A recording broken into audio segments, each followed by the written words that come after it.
This is a historic gathering, not only because of its membership and participation, but also because of the subject of our discussions, securing the equality of women and men in law and in fact is the great political project of the 20th century. In September 1995, the 4th UN World Conference on Women took place in Beijing. At the end of that conference, the Beijing Declaration and Platform for Action was adopted by the UN, considered the most progressive blueprint ever for advancing women's rights and for holding governments around the world accountable for their gender discriminatory laws. In this episode of We Change the Rules, we're going to find out what actually happened at that conference in Beijing, what it meant for gender inequality, and how far laws have progressed since. I urge you to make this a conference for all women, regardless of their sexual orientation, and to recognize in the Platform for Action that lesbian rights are women's rights, and that women's rights are universal, inalienable, and indivisible human rights. Those are the words of Beverley, Palesa, Ditsie, who spoke at the conference about the importance of considering LGBT rights in the context of human rights, and in doing so became the first openly lesbian woman to address the UN. It was a huge moment for the United Nations, and one of, if not the first time, LGBT issues had been addressed at a UN conference. It was also a huge moment for Beverley, back home in South Africa, and I was thrilled to speak to her from her base there to find out more about her experiences of the conference and also how the legacy of the Beijing Platform for Action has fed into her activism since. I wanted to start, I really want to talk a lot about the 1995 UN conference, but in a sense, I wanted to ask first about what got you there, your upbringing as an activist, the fact that you came out very young. Can you summarise for me your journey to that conference, to speaking there? I'd been pretty much doing all kinds of activism since I was in my early teens. I think growing up under apartheid and seeing how everyone was acting and reacting to the injustices, all of us somehow, whether we were actively involved in throwing bricks and throwing petrol bombs or we were even deeper in the movements, we were all aware of the injustices of apartheid. And so when I became a founding member of GLOW, when I found out that there's an organization called the Gay and Lesbian Organization of the Witwatersrand, I was really excited because for the first time, my politics around racism and around gender injustice were merged, and I found myself in a space where my activism included all the different injustices. All of a sudden, I was in a group of people that were queer, gay and lesbian people who were also fighting all these injustices. And so how I ended up going to the Beijing conference was that I was a co-chairperson of GLOW by 1994. And with my co-chair, attended the International Gay Association Conference, ILGA, in New York. And it was at ILGA that I met other lesbian activists who were organizing to go to the Beijing conference, and that's how I got the ticket to go. What's so interesting about when you do address the UN conference is you're dealing with the fact there was still a belief at the time that being gay rights was somehow a Western, northern import in a way. Can you tell me a bit about that challenge and how you spoke up as a woman of colour at that conference, as a lesbian woman of colour? It's very interesting, I think, that our history keeps getting rewritten and what we know as truth keeps getting pushed to the side. I knew from my great-great-grandmother that, people like me have always existed. And so my confidence in myself, in my own existence, grew from that. So arriving at the conference in Beijing and seeing other lesbians from all over the world also emboldened me. Even though, yes, the rhetoric was, this is a Western thing, this is an import. It's just always been very strange for me to hear people say that as though, one can import a way of being or your own kind of innate sexuality. And so I remember after making the speech, several women came out and media was there, and I was being kind of asked, of course, as media would come in and ask questions. And these women kept saying, you cannot possibly be African and lesbian. That does not exist. And that was a bit of a shock to me that it was happening in that kind of space, because as far as I've always known, when you're fighting for women's rights, you are fighting for women's autonomy. And I was already being taught, and I was already kind of getting into a space where I was learning about what women's rights and what gender rights. Remember, I was also 24 years old and just kind of coming into my own and learning that, when you're fighting for women's autonomy, you're fighting for women's autonomy in every sense of the word. You're not just fighting for some kind of equality in different industries. You're fighting for, your autonomy as a way of being. And so that rhetoric continues today. I mean, if you're looking at what's happening in some African countries where we are told that we do not belong and we should not exist because this is a Western import, while completely disregarding history, it's really insane. Are you surprised at how in other countries in Africa, like Uganda, there's been this big pushback against LGBTQ rights 30 years on, nearly from that conference? I am not surprised. I'll be honest, this is possibly one of the most successful propaganda campaigns ever waged. It's irrational. It is not logical. None of the rhetoric makes any sense. And even when you try and interrogate and ask people to logically explain to you what the issue actually is, there is no logical explanation except for lies. The propaganda has been absolutely and thoroughly successful. And what is of concern to me is that there are very few ways that we can now counter the lies, because the repression has now is completely successful. And so while I am in a country where the Constitution protects our rights, what's happening on the ground is getting closer and closer and closer to what's happening in Uganda and in Ghana and in Kenya. Really? You feel that strongly? We feel that strongly when you look at the reactions. This is Pride Month. It's International Pride Month. When you look at the organizations and the companies that are kind of waving the pride flag, and you hearing the responses and the reactions from just general public in South Africa, it is quite frightening, because now they're regurgitating some of the same that Uganda's been kind of saying. And so when you're looking at reactions on the ground, it is quite frightening that, yes, we might have a constitution, but do they even know about this constitution, first of all? And secondly, we are also not really able to access the constitution of South Africa. It's always been rather far away from us, because the discrimination and the violence against queer folk on the ground just continues unabated, really. It's interesting. When I was in South Africa in 2009, it was to cover the trial of men who'd been charged with raping and murdering Yudi Similani, who was a lesbian woman. Mm-hmm. And there was this whole phenomenon of so-called corrective rape, of the targeting of lesbian women. Mm-hmm. And what was interesting was, as you say, the Constitution of South Africa was a model in the world. It was a modern constitution, and it was one of the few to enshrine in principle the full rights of all groups, mm-hmm. including queer men and women and people. And I just wonder, in a way, going back to 1995, which is, the early days of the new South Africa, when you were aware that you had this brand new constitution, yes, and yet these old prejudices, at the time, how hopeful were you that there might be a way forward to reconcile that gap?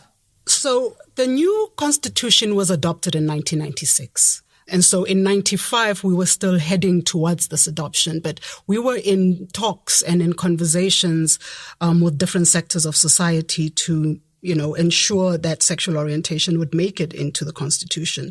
And these talks were across the board. I think one of the things that we were very successful at doing at the time was in being able to have conversations around sexuality, and, conversations that were based on truth, of course, and not the kind of level of propaganda that we're seeing.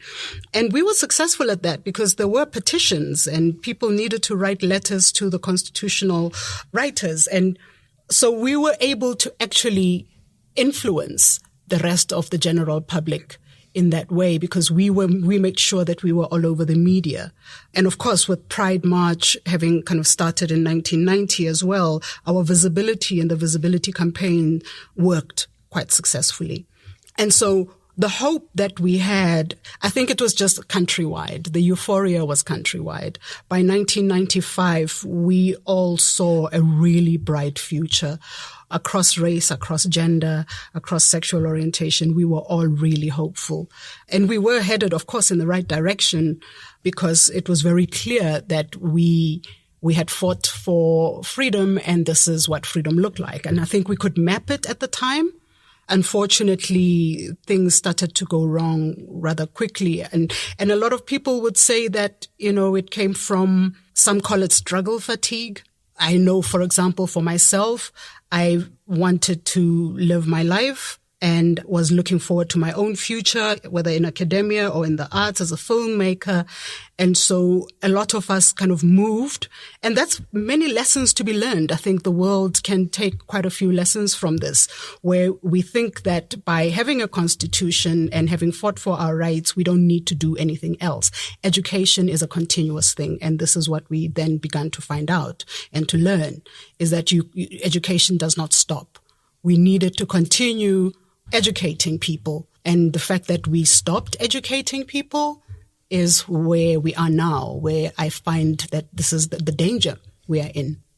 Thinking again of the impact of addressing that conference, where you had a global audience and there was a sense of an international conversation, I wonder whether it felt like a watershed moment because you were communicating with women around the world. It was definitely a watershed moment. I personally did not realize that I would be first to address the United Nations in that way. I had already known that there had been other conferences, women's conferences, whether it was the population and reproduction conference that happened in Cairo beforehand or previous United Nations conferences on women, where lesbians had been addressing the NGO forum and in different ways. Of course, when I found out that I was first to address the main body of the United Nations and the impact of it, it shook me as well. But then the impact of it, when I then later learned as I kind of kept traveling the world and speaking to different organizations and different people, is that it shifted perspectives. It really, the fact that this conversation had not been allowed to happen in that particular forum in that way before meant that for the first time, one could begin to table the question of sexual orientation and sexuality and sexual freedom of women. And it was no longer such an anomaly to even have this conversation, where else it had been before then. And so we know that we shifted perspectives. We were demanding a seat at the table at the time. And now when you realize that we actually inside the United Nations, we have representation of all kinds. The LGBTI community around the world has a say in our lives at that United Nations level. So yes, we really did shift the paradigm. It was a watershed moment. I know before you addressed the conference, you discovered that, and you've spoken about this, that it could sometimes feel that lesbian issues were being pushed down the priority order, that other things were more important, and you had to challenge that. Can you tell me a bit about that dilemma? I think it's something that I experienced personally. It's also something that I'd seen in different movements. When I was part of the SRC, the School Representative Council in my high school, they would put anything that has to do with women's issues at the bottom of the agenda. I would go to different conferences, and every single time, I remember an ANC Youth League conference that I attended. It was a 3-day conference. And yet again, anything that had to do with women's rights or women's issues were the last item on the agenda. And anything that is a last item on the agenda means that people are already exhausted. People are no longer interested because they've already addressed their issues. I found that it was very similar to my own organization, GLOW, where whenever I wanted to address issues about lesbian issues or our safety, or, we would do HIV/AIDS workshops, and they would mostly be geared towards gay men. Rightly so, of course, seeing as the 90s, the 80s and the 90s we were seeing our brothers dying. But I would also still kind of want to, talk about women's health. lesbian health issues. Why are we not addressing those? And those, even within my own organization, was at the bottom of the agenda. So when I arrived at the United Nations, the main conference, and found out that this is yet another place where our issues are at the bottom, I was not surprised. The conversation, it was the last day of the conference when I made the speech. The debate was on the last night up until 2-3 o'clock in the morning. When everybody else had left, people had their suitcases with them because they were leaving directly to the airport. No one was interested in this conversation anymore. I was not surprised. And has it changed much? Not really. You know, you say that with a very practical voice, but as an activist for so many decades, how do you go forward now? It seems to me you have great strength and resilience. And as we get older as women and as activists, often it can be you just pick yourself up and you fight on. But are you disheartened? What's your view about taking that legacy of that UN conference in Beijing forward now? I think if you ask me on a different day, I'll give you a different answer. Some days one is more disillusioned than others. Some days I am very optimistic. Some days I'm meeting young people who seem very sure of how we can change the status quo. And then other days it doesn't look like anything is changing or there's any desire for any change. I think when you're looking at how the religious right coming from the West is in completely and totally has taken over, we are fighting a cultural and ideological wars that it seems sometimes like a losing battle. And it is quite frightening. And so one is now battling to keep hope alive. The older I get, the more I realize that I had been fighting for my life all along in all these different ways. And now I'm in an age where really all I want is to do my work peacefully and hopefully retire with my wife in a nice place and live a peaceful life. But it looks like the kind of persecution continues. And so it gets difficult to be hopeful. But yes, again, if you ask me tomorrow, or if you ask me the same question yesterday, I would be a little bit more optimistic. But our reality, really, honestly, our reality is that we are struggling to counter the negative and the lies and the narratives that are coming in that are absolutely horrendous. And it's a struggle.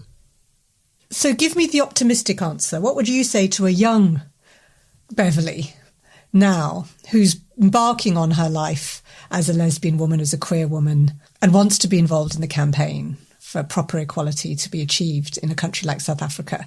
What advice would you give about what can be done, what approach to take? That's difficult. I think on the one hand, I would advise her to relax a little bit more, that she'll actually live to see 50 and be married and be happy. I never thought that I would. I think my angst for my entire life was that I would either be killed, I would not be happy, or even my health would be suffering, because a lot of the time we don't even have access to health, right? Because as women, first of all, there's so much that the medical world is still not really taking care of when it comes to our bodies, our health. A lot of us have struggles with things like endometriosis and fibroids. And also when you talk about stress and the level of stress when you think you are constantly under threat, how that takes a toll on the body. I would not have believed that I would reach 50 and in good health and loving and being loved and married legally and, having a home and having a family. I would not have believed it. So I would have told myself to relax a little bit more and be a little bit more optimistic. But on the flip side, I would have also told myself to not stop fighting. And that's a bit of a difficult one. Well, I was thinking as a child, when you were growing up in South Africa, in apartheid era South Africa, you've spoken about the fact that the very word freedom was actually quite a dangerous word to use. Yes. And of course, we associate the word freedom with lesbian and gay liberation, don't we? So in a way, perhaps you're quite equipped for a time when you're fighting against powerful opposition. I don't know. I don't know. I think even now when you talk about freedom, it's dangerous as a Black queer woman. Because freedom as a Black queer woman means being able to do your job without fear, be able to walk down the street to a shop without fear. We don't have that freedom really, do we? I acknowledge that I live in a suburb, that I get into a car to get from place to place.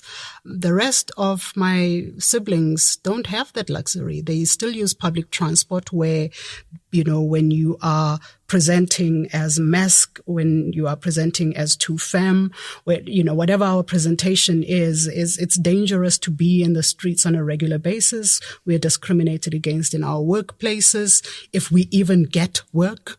And so I acknowledge that I have a little bit of privilege in that I am living a relatively safe life right now.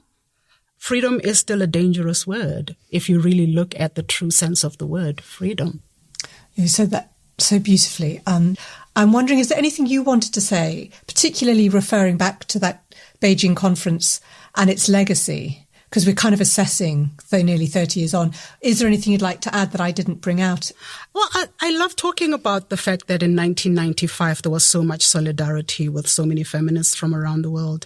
I was very inspired by that.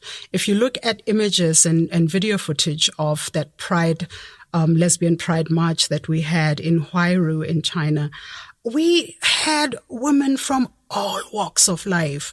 When you look at people who were attending the lesbian tent, it was women who were there, who were curious, who said, I want to know about this. What is this? And they said, oh, it's just women loving women. Oh, that is wonderful. Yes, of course we will support, because, what's wrong with a woman loving another woman? What's wrong with women living their lives autonomously outside of men? Absolutely nothing wrong. And isn't that what feminism is? Isn't that what we've all been fighting for? Our rights to choose our lives, to live our lives the way that we would like to live them without being dictated to. I was very inspired by the level of solidarity we experienced. And it would be amazing to actually go back to that, to go back to a time where we are all in solidarity, because we can see where the enemy, we can see where the problems lie, we can see what patriarchy is doing around the world. And now it's doubling down with the religious right and all these others. We can see how it's doubling down. And this is the time for that kind of level of solidarity. That was Beverley Palesa Ditsie, such a remarkable woman, and wonderful to hear about her time in Beijing and how that shaped her work after. And the impact of the conference goes on, of course. It was people like Beverley who went on to inspire the next generation of activists and feminists. This is Xenia Kellner, based in Berlin, and she's the co-founder of Young Feminist Europe. My family background is very feminist, and it's very feminist generations. This intergenerational exchange and how feminism and the feminist discourse evolve is such an important thing. So I feel, especially being a young feminist activist working on new agendas and progressive agendas now, I guess the first thing that's always very important to me is to acknowledge all of the achievements from previous generations and the work that has been done, the movement building that has been done, just the whole fight for us, for the newer generation to be able to build on what is there. And for me, that is always important to acknowledge. Now, in the second part of this episode, we're going to hear from human rights lawyer Antonia Kirkland of Equality Now, who's the global lead for legal equality and access to justice. I spoke to Antonia in her office in New York and wanted to find out more about the accountability around the Beijing Platform for Action, the work that it has inspired since, and how we hold governments to account. Antonia, I'm so thrilled to be talking to you because there's something about lawyers who are doing the practical. You're using the law to try and achieve the change that activists want in terms of equality.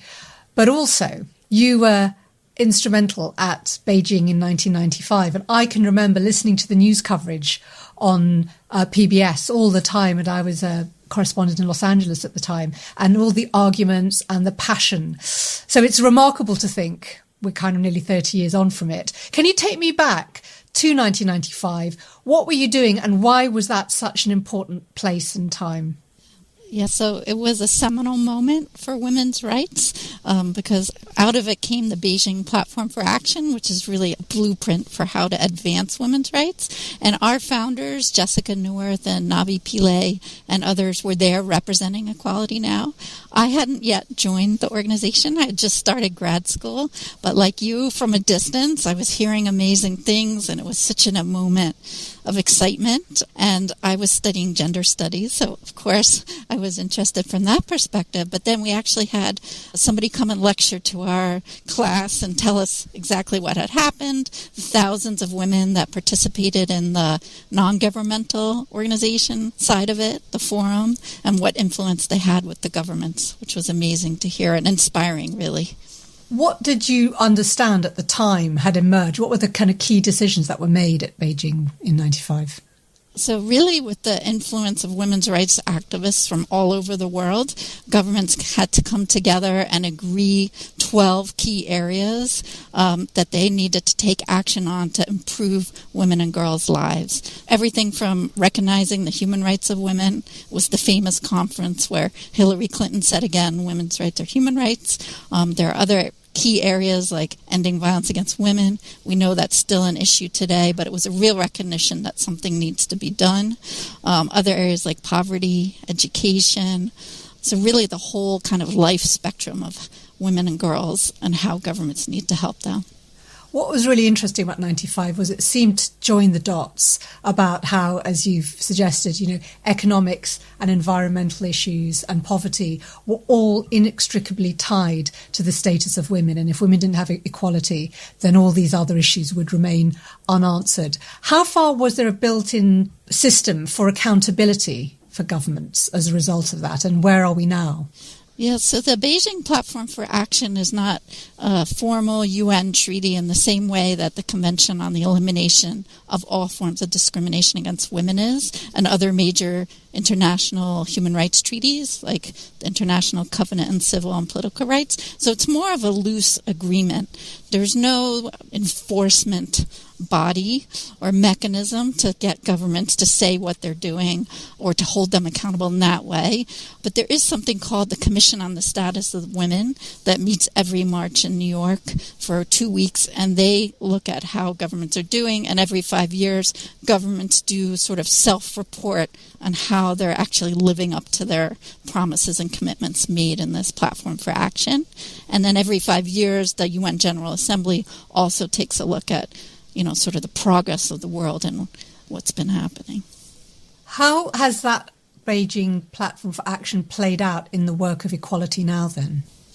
Well, for us as an organization whose mission is to achieve legal and systemic change to end all forms of violence and discrimination against all women and girls, it's been a really key foundational document, I would say, because we really believe that having equality in the law is the foundation for all other rights. And there's very concrete language in the Beijing Platform for Action that tells governments they must revoke any remaining laws that discriminate on the basis of sex. So it's very clear what they need to do. So basically they have to get rid of all the bad laws that treat men and women and others differently. How's that going?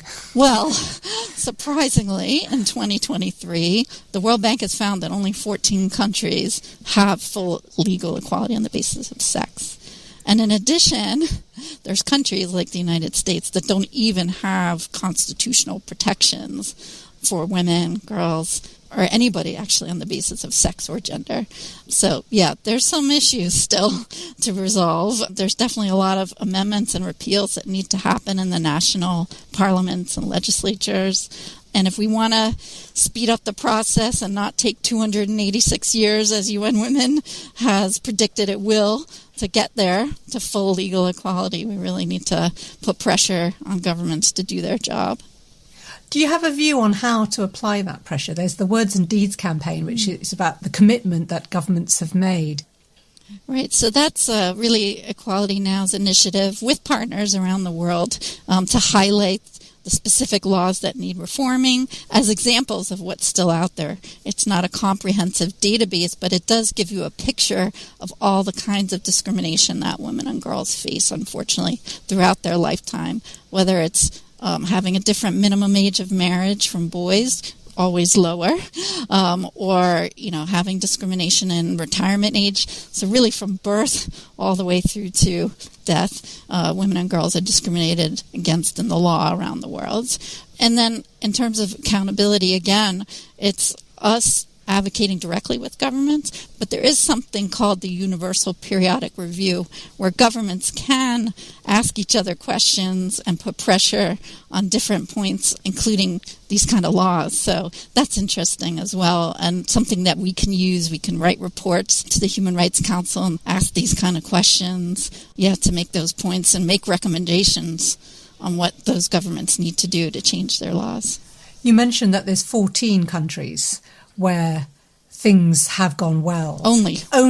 But the other way around is, 14 countries, which are an interesting example of what equality can look like. Could you tell me anything about those countries, what they have in common, where they are?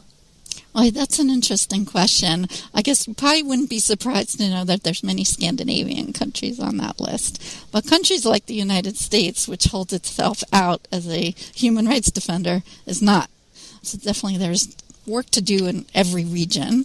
And then, of course, having the law equal, as we know, doesn't mean that there isn't discrimination and violence in practice. But at least it's that first foundational step so that when there are violations, people can be held accountable and women and girls can get justice. Thinking of Scandinavian examples that have been in the news over the years, was it Norway or Sweden which brought about equal parental leave and then discovered that fathers weren't taking it? So there was a whole issue about whether you needed to further refine the law to compel fathers to take it. Otherwise, it wasn't going to change things. And then another one is pay transparency, which has made a huge difference so that men and women can see what people are earning in their company. And a legal requirement is not enough to say equal pay.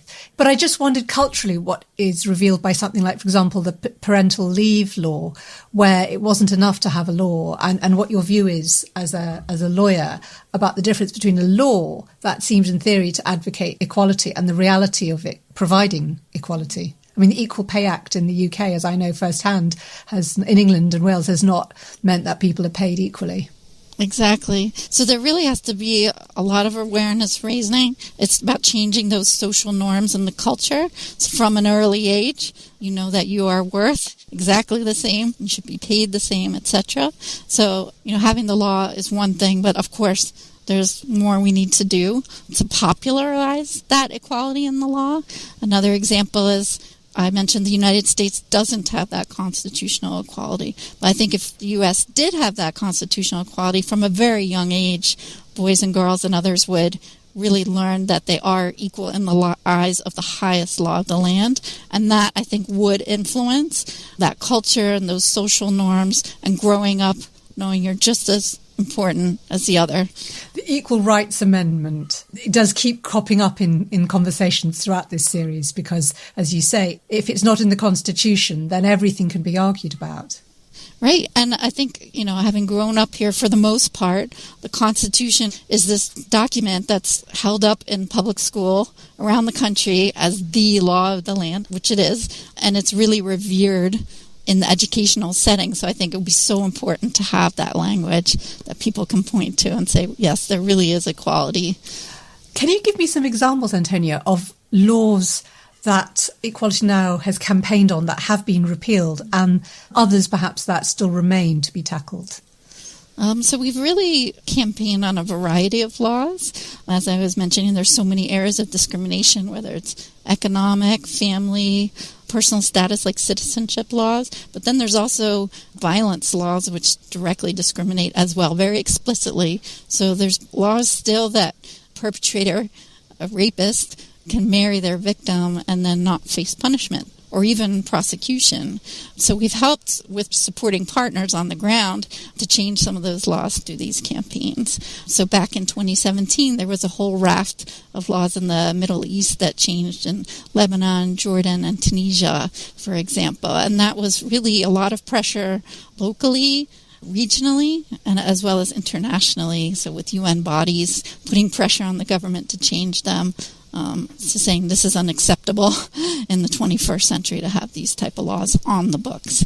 So I think that would make a real difference to girls facing sexual violence. You know, it's interesting that example you give. I can remember about 30 years ago doing a story when I was correspondent in Los Angeles about essentially that phenomenon in some states in the US where girls underage who had been impregnated by older men, that the court system was saying, if they marry you, then they were going to press charges. So it's not just certain countries. But the wider issue remains the cultural one. And one of the challenges, I think, is this idea that, different cultures have different norms and how far you can push through the same laws in countries where they have very different, often religiously linked ideas about the role of women, about family values. I wonder what your thought is about that challenge. Yeah, I think you're exactly right. It's so important to be working hand in hand with local partners and following their lead on what's going to work. For us, international law is something that every government has, almost every government has committed to or ratified that as a tool to hold them accountable to change those laws. But the other arguments that might also be persuasive obviously can change from country to country. So perhaps there's religious law that actually supports that change as well. So you can make those arguments too. So it's really important to know exactly what that local context is and what will be most persuasive. And I think you're exactly right. I think whatever the form of violence or discrimination that women and girls face around the world, it might take slightly different forms or it might crop up differently in different countries, but it's still gender-based violence and discrimination that needs to be eliminated once and for all. I think, in terms of that marry a rapist example, you're right. Even last year, it was only last year that the Violence Against Women Act here in the U.S. eliminated the exception for statutory rape if the parties were married. Interesting. Inevitably, when we think of laws, the one that's really in the headlines is effectively the overturning of Roe versus Wade and abortion in the US now not being a certain thing, and the amount of energy and work that's going into sort of working around the current situation, state by state, legally. And I wonder what that case reveals about the status of the battle for equality right now. Yeah, I think the fact that we don't have an equal rights amendment really impacted the outcome of that case in particular, because that case and reproductive rights all hinged before then on the right to privacy, sort of a convoluted right in the Constitution, whereas if it had been hinged or linked to a right to equality, there would have been a much higher standard of review. So it would have been much harder to overturn that precedent, I believe. Yeah, so that's why it's even more important that we get constitutional equality 100 years after it was first introduced. Looking back again to the 90s, I've heard it argued that the 90s was the first decade where women, particularly in the West and the North, really started to reap the benefits of second wave feminism and all those pieces of legislation around equal pay or equal access to work that had been achieved in the 60s and 70s. And of course, what came in the 90s as well was a backlash. But 1995, the year of this kind of Beijing gathering, it felt like there was a momentum, which was a feminist forward momentum. I now wonder, 30 years on, whether overall many governments, many nations have in some ways, the leadership has become more conservative. We've seen the rise of more authoritarian, more nationalistic governments in many parts of Europe and other parts of the world. And I wonder, do you have a view on how far there's an overall move backwards in a way when it comes to women's rights, which is a challenge for lawmakers? It's interesting because it feels in some ways like maybe we were starting to be successful in the 90s, and so there's a pushback on that when people's power is infringed on as they see it or somehow impacted. I think that, on the other hand, there has been some progress. So we have seen laws overturned, not just the marry your rapist ones I talked about earlier, but there has been other areas that have been reformed. And then we have seen an increase in women in parliaments as well. But we're still only up to 25% globally. So we still have ways to go. But in terms of where we were in 1995, we have seen progress there. It feels like you're rolling up your sleeves again and going back into battle. Is that how it feels? It does feel like that, yes. It does. thing I want to throw at you is there's been an argument made that rather than focusing on the gender element when you're advocating for laws to achieve equality, sometimes the way to get them through is to focus on something which is not gender specific, but would have the positive impact. I mean, I've seen it said about, for example, online abuse, which predominantly affects women, often misogynistic threats to rape and so on. A lot of women in the UK have talked about stepping back from public life. A number of MPs have said they're not standing for re-election because of the scale of violence. But actually, it is a criminal offence to make threats of violence. And it's interesting whether having a law is enough or whether it's just about acting on it. Just acting to enforce it, and whether maybe misogynistic threats are not taken as seriously as others. I don't know. I think you're absolutely right. I think you have to first have that law or legal framework or regulation in place, and then you really have to work to implement it. One area that we're working on with the Alliance for Universal Digital Rights is try to get a really strong global digital compact that would address those kind of issues, that online sexual exploitation, that misogyny, and really try to get governments, not just in principle, but really in practice, to really kind of regulate, work together, cooperate, so that it's a truly global issue. It's not just based where the woman or girl is located, but when you have these companies that are operating internationally, registered in one place, making money in another, allowing exploitation somewhere else. It's really key that everybody's concerned and working together to end it. And the other thing that struck me is, traditional industries and employers, laws are brought in to try and affect equality, which have had some impact. Now we're in an era where all these tech companies, we've got the new fears about AI, they all come back to companies that are overwhelmingly run by men, where the algorithms tend to discriminate against people of colour and against women. The kind of data being gathered in medical research often fails to take women's bodies and needs into account.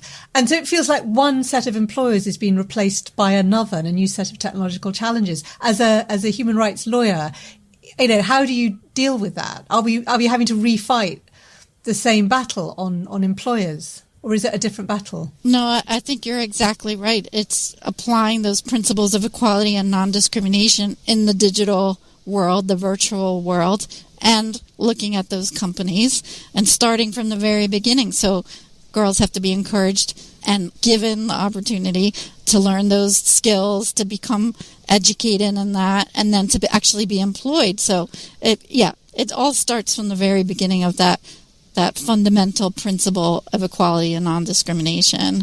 I have one more question, which is, in the end, it comes down to trying to win the hearts and, crucially, the minds of people in positions of power, so legislators in governmental bodies. You can try and bring about the changes that, as a lawyer, you might draft. What sense do you get that lawmakers, particularly, I say it, male lawmakers, are listening? Has something changed? Are they getting more conservative, or are you hopeful? I definitely remain hopeful because we are seeing a little bit of movement and change on the ground. You have to appeal, like you said, to the hearts, like you appeal on a human level as well, that this is the benefit, to you, your family members, your relatives, economically, socially, culturally, like your place in the world. Yeah, so I think it's beyond the legal arguments for sure. You have to appeal at that level. Otherwise, you're not going to see movement or reform, I don't think. Antonia Kirkland, thank you so much. My name is Jessica Newworth, and I'm one of the founders of Equality Now. The conference was really significant because it set out a very incredibly detailed blueprint for the women's movement with 12 critical areas that tells you exactly who has to do what to get us towards equality. For Equality Now, for me, always starting with the idea that governments have made all these promises that they never seem to keep, it was an incredibly rich new set of very specific commitments. Right at the core of our work, paragraph 232D, which had to do with reviewing discriminatory laws and calling on governments to revoke laws that discriminated on the basis of sex. And it was so simple and so basic, and it was right there in black and white, and we did so much campaigning using culture and art and the UN and really pushing hard. And in the follow-up conference to Beijing in 2000, I think they set a deadline of 2005, so we got a deadline for when are these laws going to be revoked. And meanwhile, Meanwhile, we did a lot of work to document specific laws that explicitly violated this commitment all around the world. There was so much promise following Beijing in 1995. So as governments, societies and individuals have tried to drive change, what has been holding them back? In the next episode of We Changed the Rules, we're going to look at the obstacles and opposition to gender equality. We'll hear from the American legal scholar and author Michelle Goodwin. There's been a long arc of history in the United States where, by law, women have been subjected to some of the most severe and inhumane forms of violence and treatment. And also the gender equality expert, co-credited with uncovering the phenomenon of the glass cliff, Michelle Ryan. Women do take on senior roles, but they do so in times of crisis so that their leadership positions are risky and precarious. So the chance of falling off these high positions is rather large. It is a fascinating episode, so please do download and listen when you can.